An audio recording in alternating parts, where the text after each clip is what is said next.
नमस्कार मित्रांनो, नवीन व्हिडिओमध्ये आपले पुन्हा एकदा स्वागत आहे। आपण या व्हिडिओमध्ये चाललो आहोत रांजणे या गावामध्ये, पुण्यापासून जवळ। तर तिथे रांजणेश्वर एक मंदिर आहे, त्या मंदिराला आपण भेट देणार आहे। तुम्ही या व्हिडिओमध्ये पूर्ण मंदिराची माहिती बघू शकता।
मित्रांनो, हायवे पासून 2 किलोमीटर आतमध्ये आल्यावरती इथं फाटा फुटतो असा, हे बघा इथे लिहिलेलं आहे रांजे गाव, आणि इकडे ह्या साईडला सिंहगड। म्हणजे तुम्ही जर इथून डाव्या बाजूला गेलात तर इकडे रांजे मंदिराकडे, आणि इकडे गेलात तर सिंहगडाकडे जातो रस्ता। तर आपण इकडे जाणार आहोत। आणि इथून बघा मित्रांनो, तुम्हाला सिंहगड पण दिसतो, इथून दिसेल तो डोंगरावरती सिंहगड पण दिसतो इथून।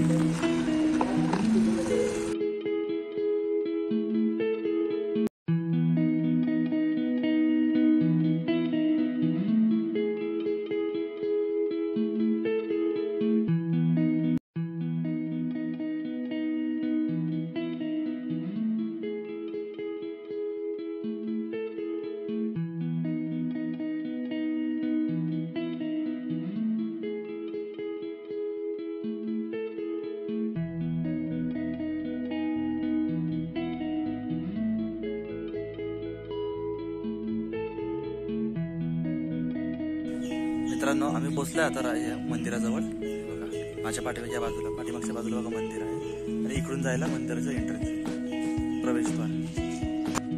मंदिरामध्ये पोहोचल्यानंतर सर्वप्रथम आपल्याला घोडे बांधण्यासाठी जागा केलेली दिसते।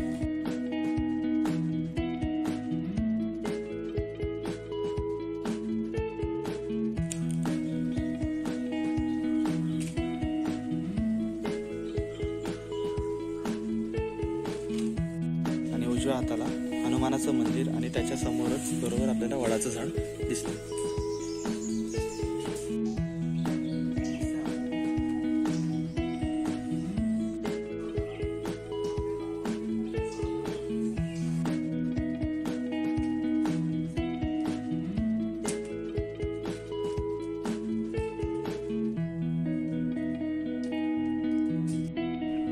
मंदिराच्या प्रवेशद्वारावरून इथून सिंहगडही पाहायला मिळतो।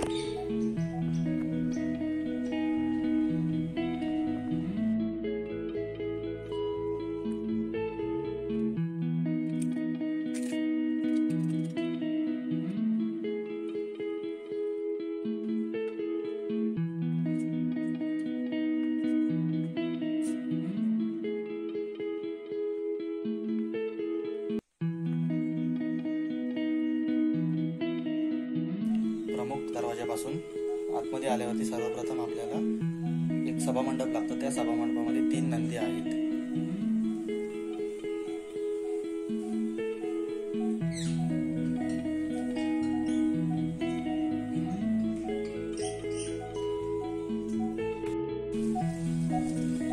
या मंदिराला शेकडो वर्षाचा इतिहास आहे।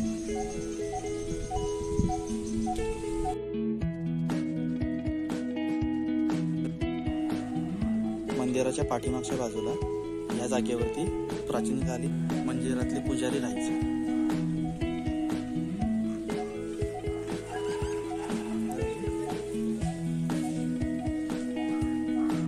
मंदिराच्या उजव्या बाजूला 3 जलकुंड आहेत। त्या जलकुंडांचं पाणी इकडून असं पूर्वीच्या काळामध्ये या ओढ्यामार्फत नंतर पुढे शेतीला वापर करायचा त्या पाण्याचा।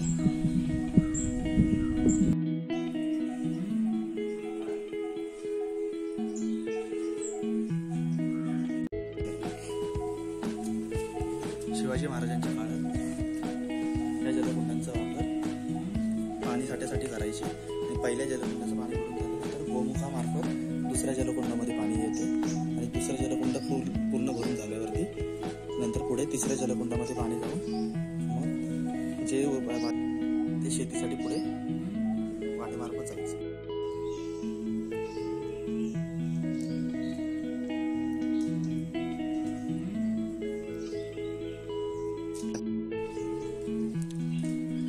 मंदिराच्या बाजूला इथे दत्ताचं मंदिरही आहे.